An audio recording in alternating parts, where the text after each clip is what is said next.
hari ini pada hari Minggu tanggal 14 Juli 2024 saya dan Ruben dan teman saya Torik melakukan laporan polisi di Polda Metro Jaya terkait penipuan dan penggelapan dan undang-undang perbankan. Yang kita laporkan adalah pihak developer yaitu atas nama Sanadi, pihak notaris yang bernama Bambang Suprianto, pihak pemilik lahan Ardian Oktorina, dan juga BTN cabang Cibubur. Yang mana yang kita laporkan terkait pasal 372 dan 378 beserta Undang-Undang Perbankan nomor 49 ayat 1 yang mana cacat administrasi yang dilakukan oleh Bank BTN cabang Cibubur. Ya, seterusnya bukti lapor kita ya ada dua kebetulan yang satu ke pihak developer Sanadi, Bambang dan pemilik lahan, dan yang satunya lagi ke BTN. Mungkin nanti penjelasan terkait seterusnya akan disampaikan yang memang korban langsung dari pelunasan dari perumahan BTN tersebut atas nama Ibu Hermi yang mana diwakili oleh Pak Bahri. Baik, jadi kami sudah lunas dari Oktober 2022 sampai dengan saat ini, dan istri tidak mendapatkan haknya. Jadi sampai dengan saat ini kami hanya mendapatkan BPJB. Terus juga sampai dengan saat ini untuk kejelasan dari sertifikat IMB, PBB, sertifikat hak tanggungan, surat roya dan lainnya itu tidak ada kejelasan sampai dengan sekarang.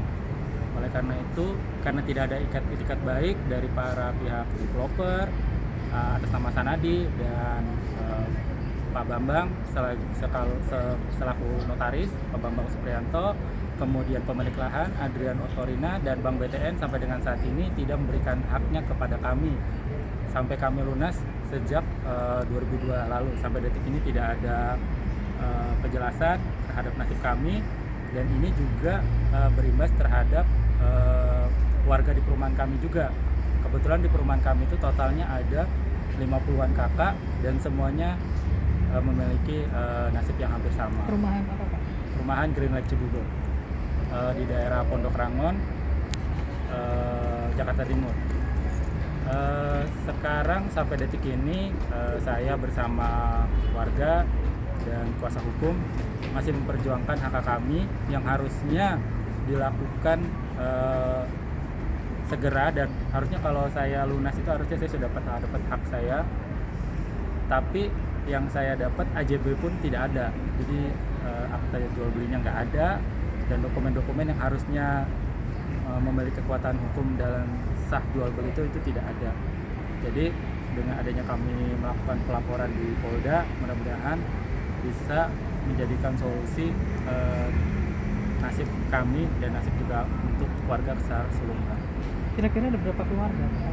Kalau untuk yang sudah lunas? Kalau yang sudah lunas baru saya. Yang lainnya untuk mungkin porsi yang KPR mungkin separuhnya KPR, separuhnya cash bertahap, dan semuanya dalam proses, ada yang masih dalam proses cicilan, ada yang sisa sedikit, ada yang mungkin hanya sisa beberapa puluh juta saja, ada yang masih agak lumayan, tapi semuanya belum mendapatkan hak secara utuh.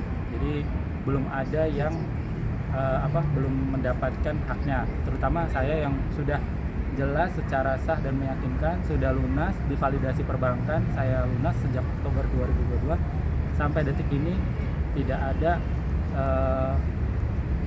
hak-hak yang harusnya itu saya miliki setelah saya lunas. Alasannya apa, Pak? Developer tidak memenuhi. Kemarin terinfo dari pertemuan dengan kami dan warga, yaitu juga selalu berkomunikasi dengan developer, notaris, dan pemilik lahan. Intinya mereka bilang ada permasalahan antara notaris dan developer, mereka saling lapor, dan pihak BTN dengan gampangnya menyatakan bahwa semua tanggung jawab dari sertifikat kami itu adalah menjadi tanggung jawab developer.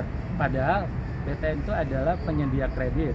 Harusnya secara clear and clear itu harusnya BTN sebelum memberikan kredit ke konsumennya, dia harus memastikan bahwa objek sertifikat tanah, PBB, IMB, dan yang lainnya itu harus clear dulu, baru diberikan proses kredit ke masyarakat. Ini tidak. Jadi kami sampai detik ini yang kami punya, yang kami miliki itu hanya sertifikat induk atas nama PT Raja Wali Nusantara Indonesia, yaitu RNI, dan itu statusnya sudah mati dari tahun 2012. Jadi sampai detik ini kami tanya apakah kelanjutan dari ini, ya BTN menjawabnya semua itu jadi tanggung jawabnya developer. Ya nggak bisa gitu. Harusnya sebagai bank terbesar, bank BUMN yang mayoritas kebanyakan konsumen mengetahui kalau KPR itu, ya kalau bank BUMN rata-rata di BTN, harusnya BTN secara hati-hati dan bisa meyakinkan bahwa kredit yang disampaikan ke masyarakat itu adalah kredit yang sudah objeknya itu sudah sah secara hukum. Gara-gara kelalaian seperti ini, kami sebagai konsumen mendapatkan kerugian yang harusnya bisa didapatkan pada saat kami lunas. Seperti itu. Lalu kelanjutan daripada ini Pak?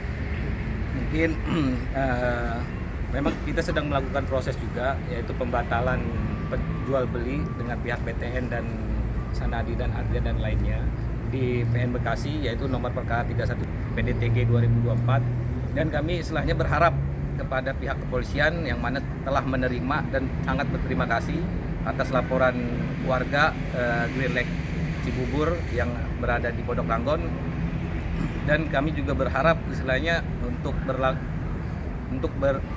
objektif lah untuk menangankan perkara masyarakat yang memang memperjuangkan haknya. Dan juga kami istilahnya berharap juga kepada Menteri BUMN yang mana BTN adalah di bawah kepengurusan Bapak Erick Thohir. Ini adalah mempertaruhkan citra baik nama Pak Erick Thohir. Kami berharap juga Pak Erick Thohir bisa langsung mengatensi perkara ini untuk bisa memulihkan citra baik nama BTN. Begitu juga dengan Pak Menteri Agus Harimurti Yudhoyono yang saat ini adalah menjadi Menteri ATR dan BPN untuk meng-cross-check langsung ke lokasi yang mana memang yang kita tahu SHGB tersebut sudah mati dari 2012, yang juga kita kira ini adalah ada oknum-oknum mafia tanah yang memang mencari keuntungan di dalam perumahan Green Lake Cibubur Pondok Ranggon ini. Begini itu.